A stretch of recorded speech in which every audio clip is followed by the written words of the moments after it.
Hello, everybody, and welcome to the NextGen Planners podcast. My name is Dan, and I'm the head of community experience here at NextGen Planners.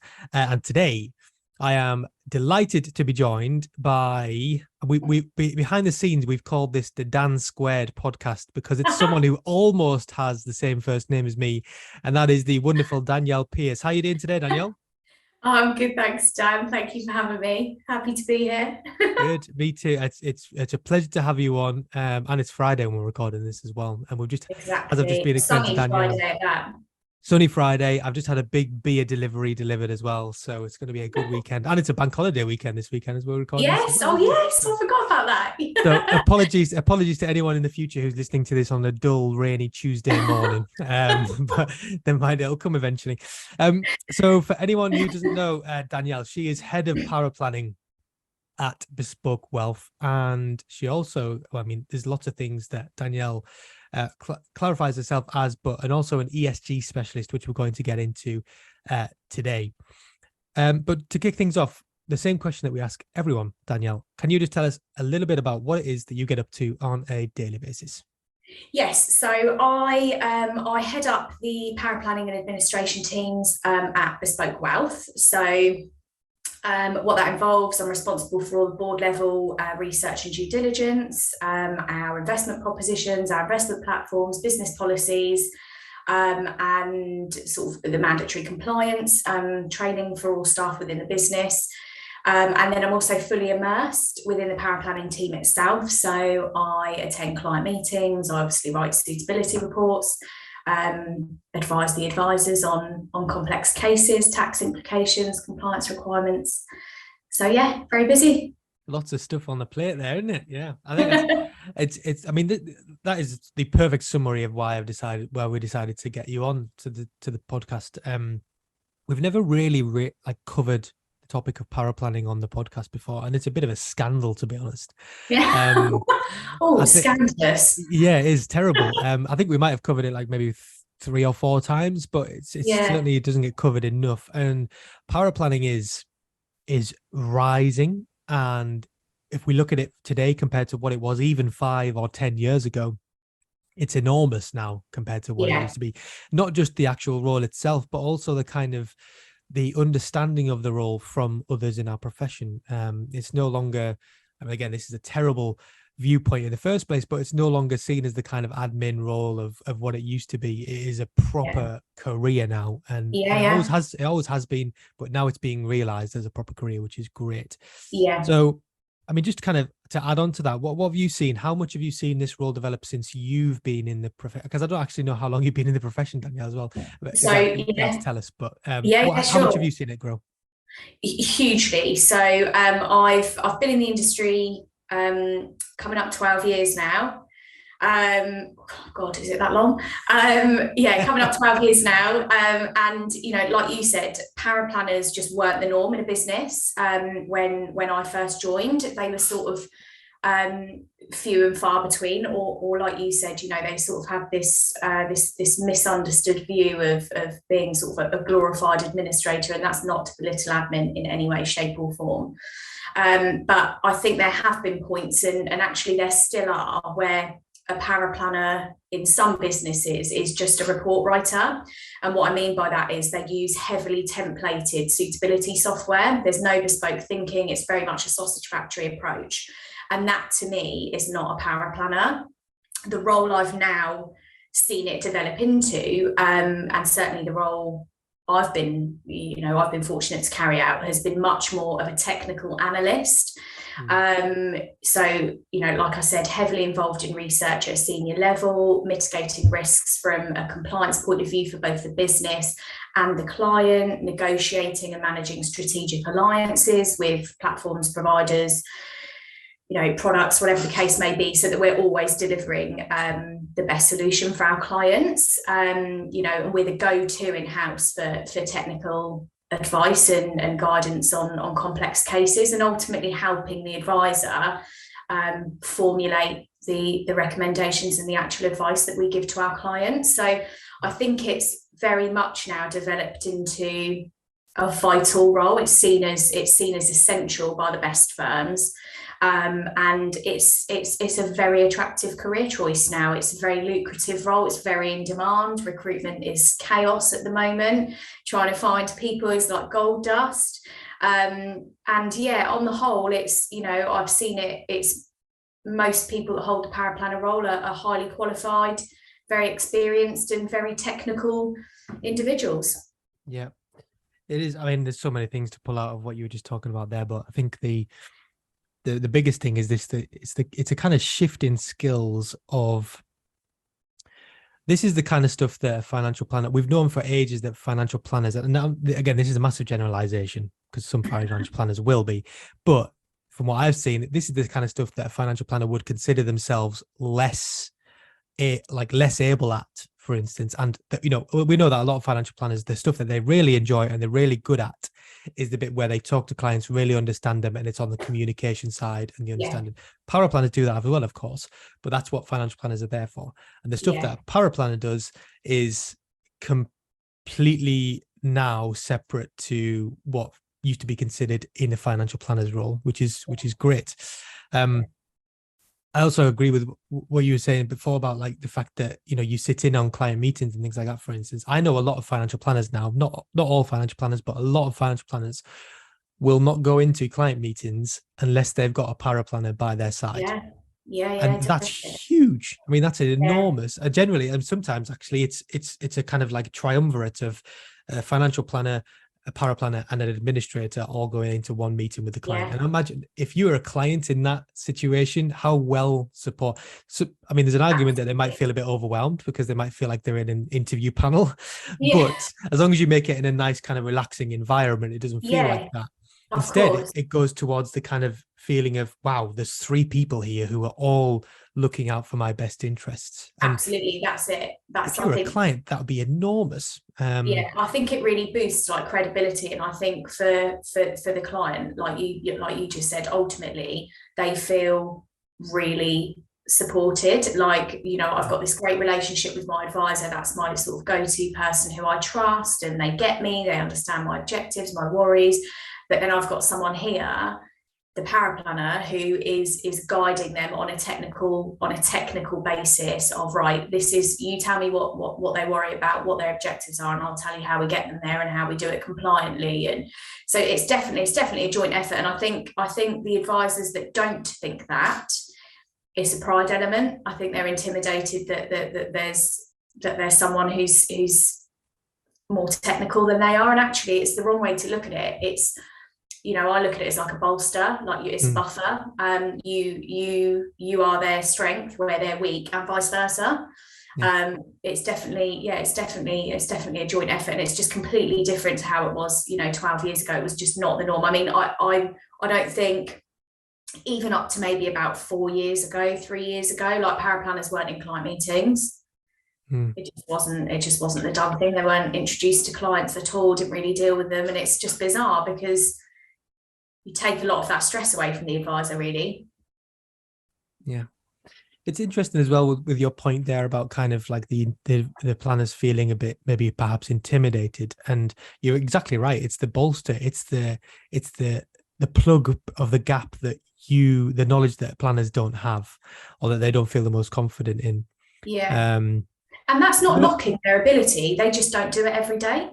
Yeah, do you know what I mean? exactly. Like we're not trying to be polymaths in the financial planning profession. We're not trying to know every single thing about everything. You know, why don't we just focus on what we're good at? And you know, financial planners are great. Generally, again, we're generalizing a lot here, but financial planners are the best at the talking to clients, understanding them. The fluffy stuff, I call it, the fluffy stuff. Fluffy stuff, yeah. And then paraplanners are there to actually put it into practice and put it into action, which is and add the kind of technical elements, which is great. I often analogize it. Sorry, when people ask me what paraplanning is, for instance, it's quite easy to analogize it with paralegal in the law profession. Paralegal's a bit older than paraplanning, as in like paralegals being kind of there for a bit more familiar, bit more familiar people, and that's why it's quite useful to analogize it. Now, obviously, there's little distinct differences between them and stuff like that, but it's generally quite a good way to to tell people who don't know what power planning is how it works. And Yeah. same way, I know, I mean, how many lawyers nowadays would not go into a courtroom or any kind of those situations where they're with clients without a paralegal. Yeah. Hardly any of them would ever go into those Yeah. situations without a Yeah. paralegal. So I think we're getting to a point where, again, this all kind of comes into it as well, doesn't it? Of if we want to be a proper profession, we need to start acting like one. Yeah, definitely. And I think power planning helps us along that way.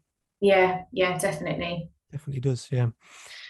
I got my soapbox a little bit there. Sorry, people are here to listen. People are here to listen to you, not to me. I need to remind myself of No, you're fine. I don't that. So, for people in the audience who potentially are listening and they, they want to go into the role of paraplanning, or they're already in a role of paraplanning, I think you would agree that there's definitely a real art to being a successful paraplanner. Yeah. There's traits that you need, and there's things that make it a really successful role for people. So if you could kind of summarize them, what would you say it takes? What would you say it takes to be a really, really great paraplanner? So I think the sort of like the usual stuff of like attention to detail, being meticulous and that sort of thing. But for me, I actually think it's being technical, having very advanced technical knowledge whereby you can hold your own with directors and senior advisors in the business. It's always been really beneficial for me. And I think when you're really technical, you'll also produce really high quality reports, and that alone will make you stand out in a business. And then I think good morals. I know that sounds like that might sound silly, but actually I think it's really important in financial advice. Good morals like help you to be unbiased, which is really key to being a good paraplanner. And if you've got good morals behind you, it'll give you the confidence to challenge aspects of a business or the advice process where you think something might be a bit off or a bit unethical, like an example being like disproportionately high advisor fees. Just generally challenge areas that need improvement. I've always got in the back of my head, have we looked at the full picture here? Is this truly the best thing for the client?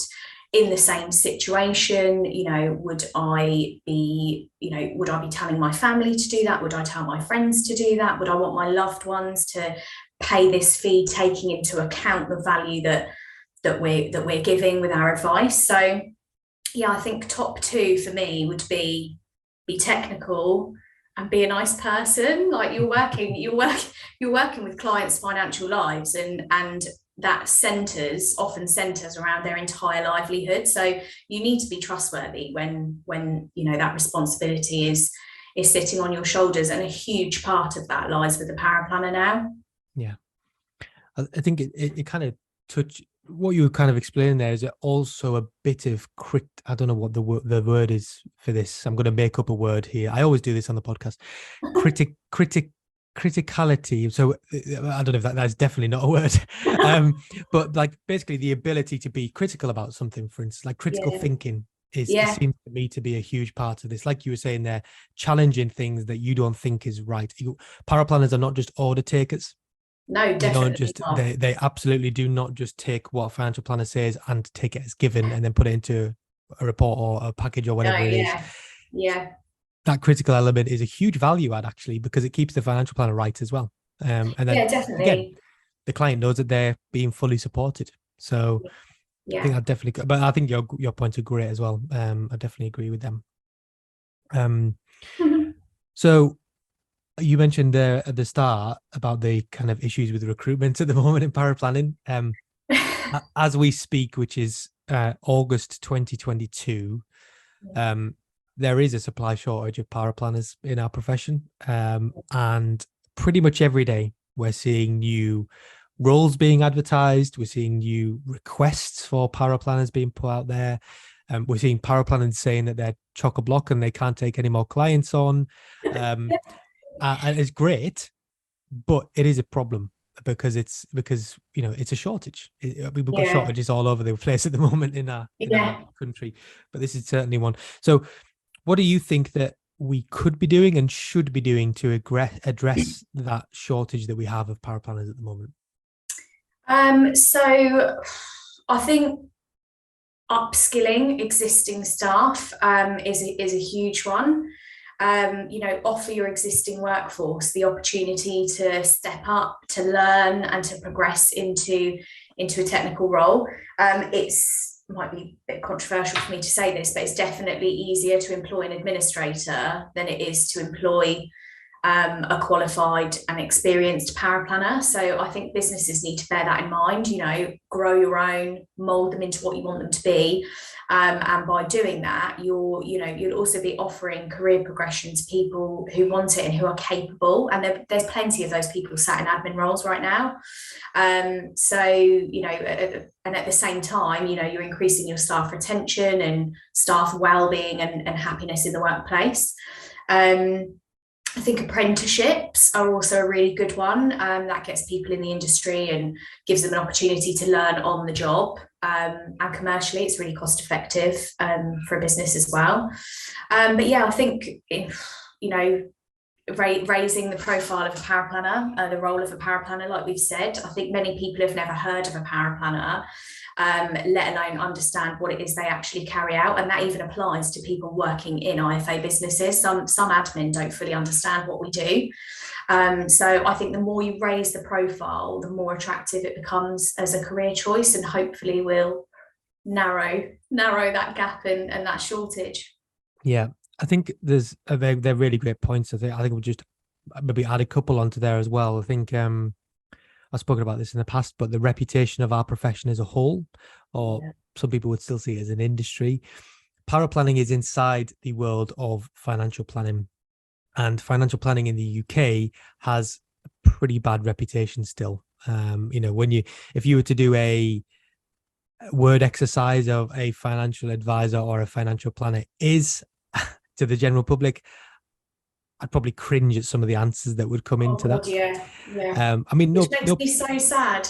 Yeah, and no profession is perfect. All of them will pretty much have kind of mixed reviews about them, but certainly our past in this profession doesn't exactly justify a bright future just yet. I think we need to do a lot more work, and that has an impact on see people seeing this as a viable career choice, because who wants to go into a career where there's a mixed reputation about it? Let's just be frank about this. The other professions don't have that kind of reputation hanging on them, and therefore they're much more viable for people at school and university and things like that. But as well as that, like, university is something that I think we need to talk about as well. If we carry on that analogy to law, for instance, with the lawyers and the paralegals, nobody goes to university and does a paralegal degree, but they go and do a law degree. And that's probably why it's so it's a career progression for people at school. But there's no financial planning. Well, I mean, how many financial planning degrees are there in the UK? I think there's like maybe 5 or 6, maybe, I don't know, maybe I'm miscounting a bit. Certainly not many. And as a result, again, that's probably one of the reasons why we don't think of it as a viable career choice. There's almost every university has a degree for accountancy. But not many have them for financial planning. I think the biggest crossover really is like economics and finance and stuff, isn't it? It's like, and that's not what financial planning is. Obviously elements of it hugely involved, but there's huge elements of accounting in our role as well. With tax advice and trust implications, you're crossing over there with solicitors and law. So, financial planning has got aspects of all those, those professions that are just, far more highly regarded than ours. And it's such a shame, because it's so crucial. Like I always say to my friends and family, whether anyone wants to admit it or not, like the world revolves around money. All our lives revolve around money. There's not a single thing that we do, that doesn't have a price tag attached to it. And that applies for people with the tiniest amount of disposable income, or people who have got limitless, unending amounts of money. If they want to charter a private jet, how much does it cost? Do you know what I mean? Like it's relative. And so, on that basis, everyone needs financial advice, in some way or another. I think it's just like you say, we've got to raise the profile a bit. And actually, I think as much as being in the industry is difficult because of all the regulation and all the legislation that you know, all the hoops that the FCA ask us to jump through. Although that's like hard work and it's demanding, it's actually a really good thing, because I think ultimately it's led to better trust in the profession and higher standards, better client outcomes. And that's like, for the vast majority, again, we're generalizing, but for the vast majority, that's what we all want. You know, I want the best outcome for a client. I don't want to tell them the wrong thing or the thing that's going to earn me the most money. That's not why we're here. Mm-hmm. So it's just making sure the public know that, really, isn't it?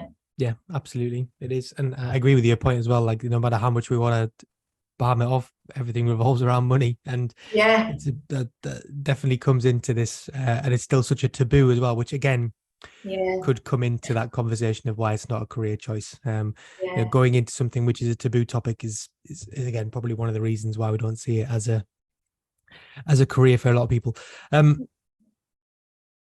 This is a big question, and I'm intrigued by how you're going to answer this, but like, when we think of paraplanning, where it is today and how far it's come, it's great. Like, it's progressed so far, but where would you personally like to see it get to as a profession? Like, if you could, a utopian future of paraplanning, what would that look like? What would the profession look like if you could think of that?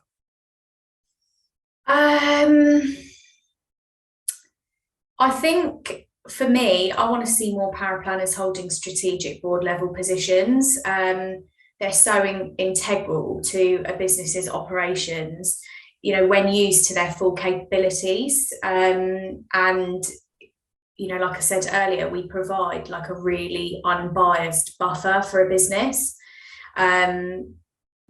which is, you know, is so beneficial for everyone involved. I'd personally really like to see paraplanning form more of an educational role because of our technical nature. You know, so let's use that within a business, for example, as opposed to externally, wider public. That's like a real passion of mine anyway, but we'll save that for another day, perhaps. Within a business, I think like educating and training admin and client services teams on like what they're doing and why, so that they understand the value that they're adding in the advice process, and that they start to build a technical knowledge to challenge where something might look wrong. You know, and educating trainee and junior advisors, helping build their technical knowledge and filling gaps that their studies may have left them with. I think there's a real, controversially, I think there's a real pride element with newly qualified advisors, where they just think they know everything, and it's just not the case. There's like textbooks simply cannot cover everything that you're going to need to know or that you're going to come across. That comes with time and years of experience. So I think mentorship and coaching from experienced people within the business is really valuable, and paraplanners are often overlooked when it comes to that. So yeah, I think I'd like to see them form like a really crucial role in onboarding and ongoing training and competency, more of a valued, we're getting there, we're definitely getting there, but yeah, much more of like a valued role within a business. Yeah, and there's no reason why you shouldn't be. I mean, there's no reason why paraplanners shouldn't be involved in that, because it affects, like, let's just take onboarding as an example, for instance. The way that a firm onboards clients massively affects the life of a paraplanner. And it should have all of the things that not all of the things, because no one can be completely happy all of the time, but it certainly should have your considerations taken into place, like what information you need to make your job easier and make your process more efficient. Yeah, absolutely. And by having you involved in those strategic kind of meetings and things like that, I mean, the best financial planning firms out there are already doing this, so it's not you know, it's not like nobody's doing this. But I definitely agree that would be a good position for us to be in the future if we get to that point.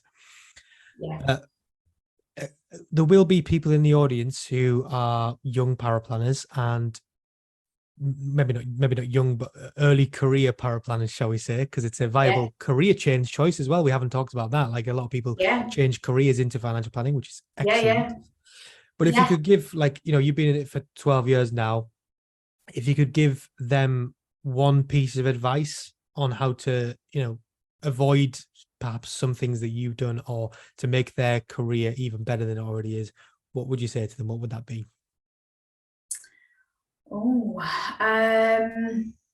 What to avoid? Or just one piece of advice, like what would you say to them, just to make sure that they get off to a Okay. flying start? Yeah, okay. I think it would be like to learn. Don't stop learning. Learn from books, learn from CPD and webinars, really keep up with those as well. I've definitely made the error of not doing that as often as I should sometimes. Learn from higher qualified and more experienced peers. Really focus on building your technical knowledge and hone in on areas that you know you're weak at or you've got little practical experience in. And I think over time that will give you a really extensive and widespread experience, which is the most powerful tool I think any paraplanner can have. So yeah, don't stop learning, and definitely don't be foolish enough to think you know it all, regardless of how many qualifications you might have or how many years you've been doing it. Yeah, I think as well, like it's there is a kind of misconception that we think that the textbooks are going to teach us everything that we need to know, but in reality, it just teaches us the technical stuff that we need to know. Yeah. Textbooks don't teach us about how to understand client emotions or how to understand what a client really wants from what they've been telling you. Yeah. And that, although it sounds like a financial planner's role to do that, paraplanners, like you mentioned before, you must have good morals, you must have a good understanding of how clients feel. Yeah. And that stuff doesn't come from textbooks. So that's where your CPD comment definitely comes in Yeah. there about learning Yeah. from Yeah. Yeah. outside. Yeah, absolutely. Yeah. Okay, well, I think we've hammered the world of paraplanning just enough for now. I think it's in good hands. With it definitely is. I mean, we haven't even talked about some of the great communities that are out there. Like, for instance, Paraplanners Assembly. There's the Paraplanning Club for mentorship and stuff like that. And there's loads and Yeah. loads of other great people out there doing fantastic things. So Yeah. I think it's in really great shape. Actually, if we can get that recruitment problem sorted, I think that we're really, really flying. So yes, for anyone who's listening, obviously you want to see, but Danielle just had a really crossed pair of fingers there because she really, really wants that to happen. So let's just kind of move a little bit from paraplanning and into kind of another area that you're passionate about, which is Yeah. you say ESG specialist. I would probably just, I think when we say that, what we basically mean, again, correct me if I'm wrong, but we mean the kind of umbrella term of green investing, which is basically Yeah. just kind of responsible. Again, responsible is a type of that. So it's a Yeah. muddy world out there when trying to explain this area. Yeah, it's a big umbrella. Yeah. It is, and it's moving all the time, and from when we record this to when it gets released, something else will have changed in the world of green investing. So that tells you how quickly it's changing. But when we think of that, like, what areas of that world, so green investing, do you think that our profession really, really needs to be working on right now? Like, what do you think is the most exciting elements, and what do you think we need to start be working on? I think to be working on, it's definitely greenwashing. So for anyone listening who doesn't know what that is, it's the practice of making misleading statements about the ESG credentials of a business, a product, a fund, in order to attract investment or customers more broadly. And I think the problem in the industry, okay, let me rephrase that. The problem in the financial planning profession is that there's not actually a lot of businesses who are really well educated in the ESG space. So they don't fully understand those different types of ESG investing, like you were just mentioning, and the requirements within each of them and what separates them from each different approach. It's not as easy as just taking a corporate disclosure at face value. You really need to drill down into the whole way businesses are operating, the way funds are being chosen and managed, their community impact, their commitment to different sustainable and ESG factors. So there's a huge amount of greenwashing in these areas. So I think educating staff on what to look for, what questions to ask, all that sort of thing, I think is really key to identifying and ultimately avoiding greenwashing. I think that's something we really need to be careful of, because it's become such a hot topic and the public are much more aware of it. It comes back to instilling trust in them. Let's not mislead them. If it's ESG, it's ESG, but don't call it that if it's truly not.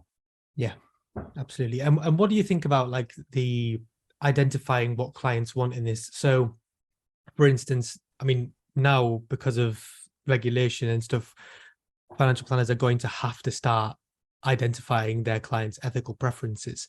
Yeah. But for so long, it's been a question of, do you have any ethical preferences? And clients don't really, I mean, come on. They don't know what that means. I have a clue. I mean, everyone will say yes, because I prefer for people not to be killed if they don't need to be, for instance. Like that is an ethical preference. So everyone has ethical preferences.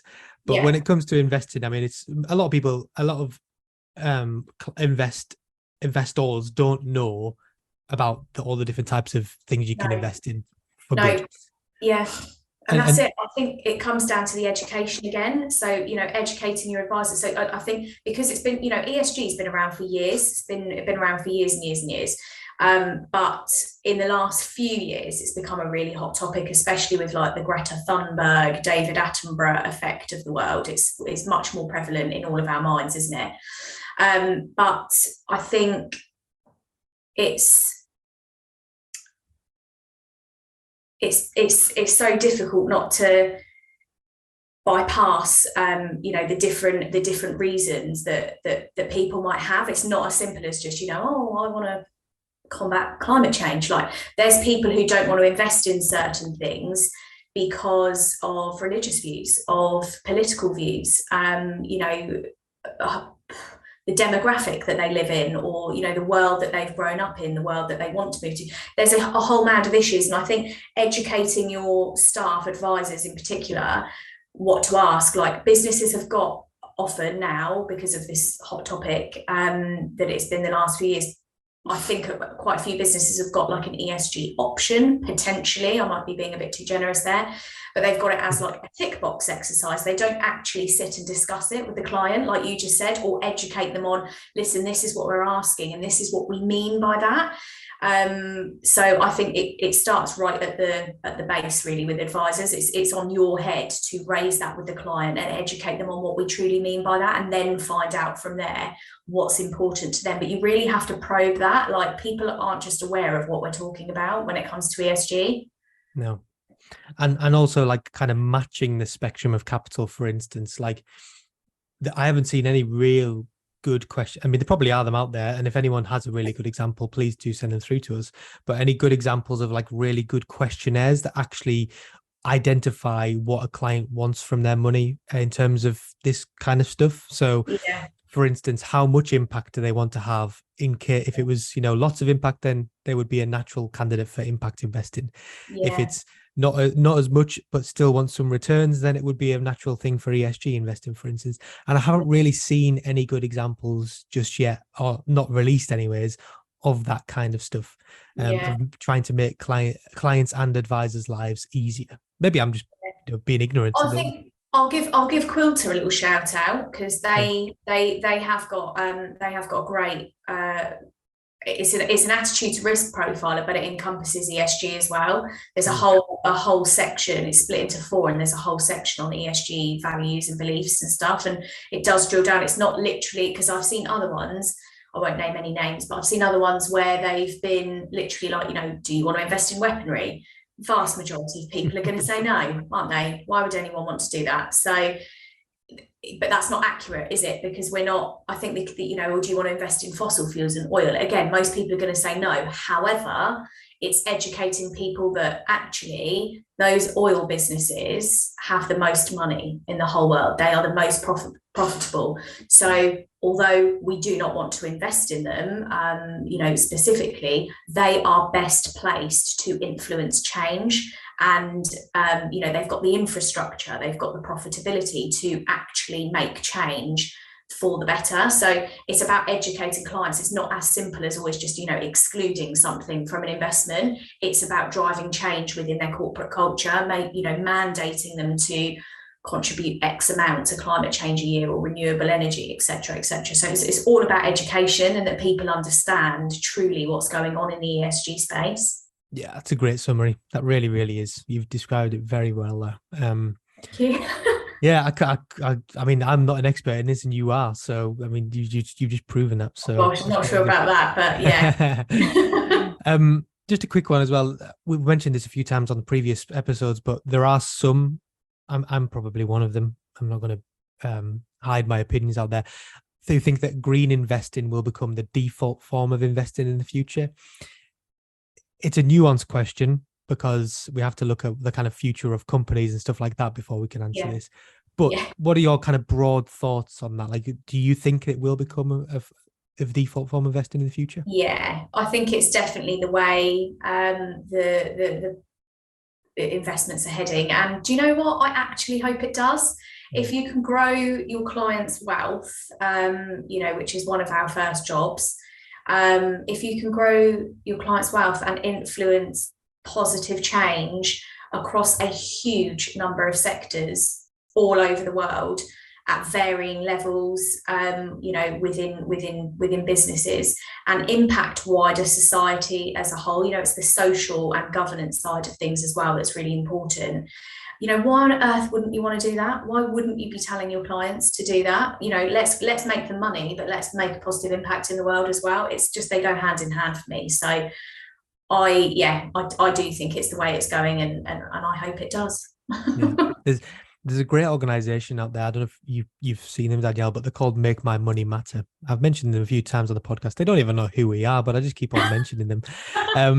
But they're fantastic. I mean, they educate the general public on how your money can be making a difference. And, they give stats, for instance, like, I haven't got the exact figures, but the stats on how much more impact your money can have in terms of your pensions and investments, rather than going vegan or driving an electric car and stuff like that, for instance. And those guys are doing some fantastic work. So shout out to Make My Money Matter. Definitely. Probably never going to hear this, but they're doing some really good. Drop it in their inbox. Yeah, I will. Yeah, I've given them enough shout outs now as well, so hopefully they will start realizing. Okay, cool. So let's try and close things. Well, let's start to close things down a little bit. So we ask everyone this question, and I love the answers that we get to this, because it's a positive question. So when we think of financial planning over the next 10 years or the next decade, or however long in the future we want to go, what are you most excited to see in the world of financial planning in the future? Do you know what? I think it's ESG. I think I'm excited to see how that develops and what outcomes it leads to for our clients and society as a whole.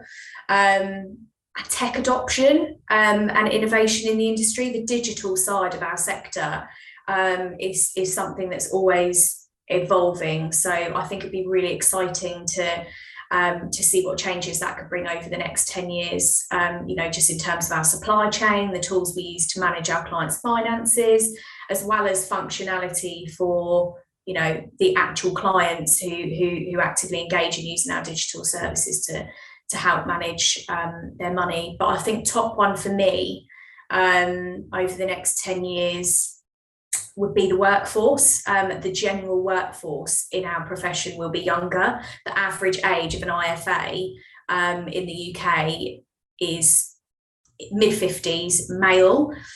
So, there's going to be a lot of retirements over the next 10 years. And hopefully that means that we'll have some new forward-thinking, fresh blood into the profession, more gender diversity, and ultimately, replace some rather archaic and outdated views and habits.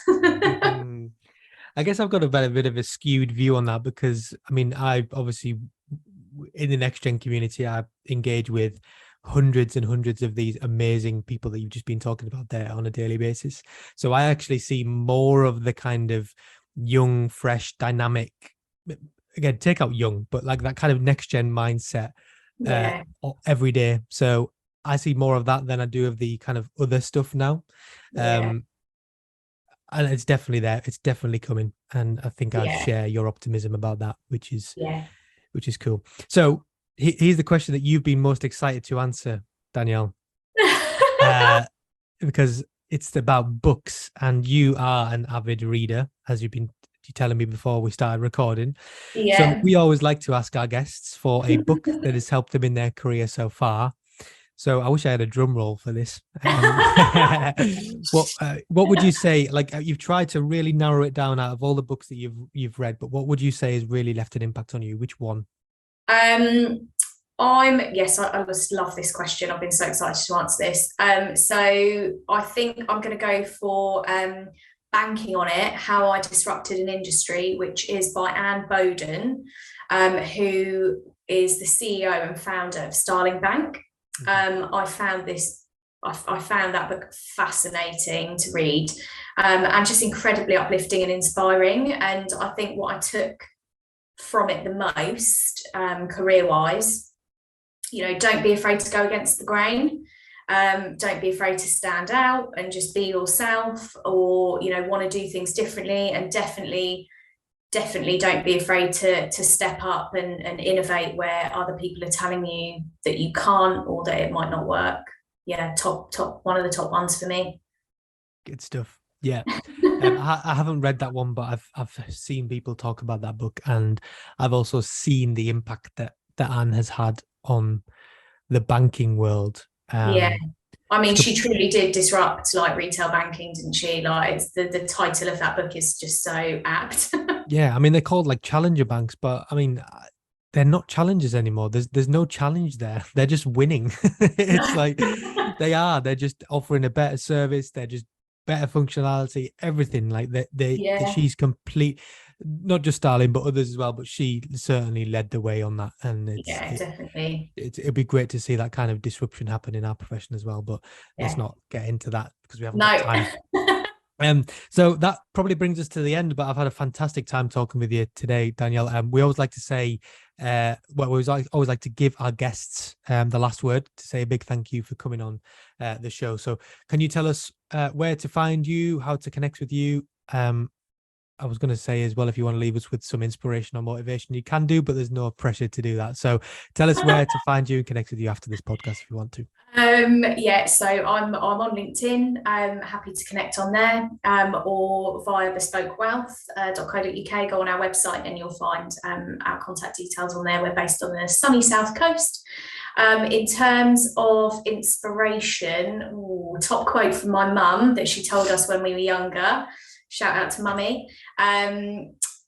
Is shoot for the moon. Even if you fail, you'll find yourself amongst the stars. So that would be my top tip to anyone going into the profession. You won't get it wrong. Go for it. And if you do get it wrong, you'll find yourself doing something else that's meant to be for you. Awesome. That famous philosopher, Mrs. Pearce. There is that. Have I got her name? Arnold, actually. Pearce is my married name, so Mrs. Arnold. Yeah. Oh yeah. Sorry, Mrs. Arnold. I got that wrong, didn't I? So that was Danielle Pearce from Bespoke Wealth on the NextGen Planners podcast today. If you enjoyed this podcast, you can of course share it, and people can find it on Apple Podcasts, Spotify, Google Podcasts, and on our website, which is nextgenplanners.co.uk. And on there, you'll find more information about our amazing community of financial service heroes who are now in colossal 800 numbers. Also, the NextGen Planners training contract, the NextGen Planners advice stack, and we've got an exciting new launch coming up towards the back end of this year as well.